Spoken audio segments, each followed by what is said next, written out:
যে ৮টি ভুল কখনো করবেন না। ১. ঠকবাজ মানুষকে কখনো দ্বিতীয়বার বিশ্বাস করবেন না, কারণ একবার যে বিশ্বাস ভাঙে সে আবারও একই কাজ করতে পারে। ২. মিথ্যুক মানুষের কাছ থেকে সত্য আশা করবেন না। যারা অভ্যাসগতভাবে মিথ্যা বলে তাদের কথায় শান্তি নয়, কষ্টই আসে। ৩. যারা নিজে থেকেই আপনার জীবন থেকে চলে গেছে তাদের জোর করে আবার ফিরিয়ে আনতে যাবেন না। ৪. অসৎ মানুষের সাথে সৎ পরামর্শ করবেন না, কারণ খারাপ মানুষ কখনো ভালো পথ দেখাতে পারে না। ৫. অতিরিক্ত অহংকারী ও স্বার্থবাদী মানুষের কাছ থেকে সম্মান বা আন্তরিকতা আশা করবেন না।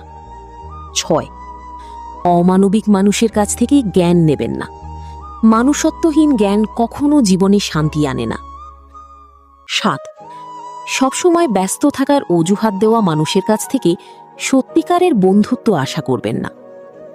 ৮. যারা নিজের ভুল কখনো স্বীকার করে না সেসব মানুষের থেকে দূরে থাকাই ভালো।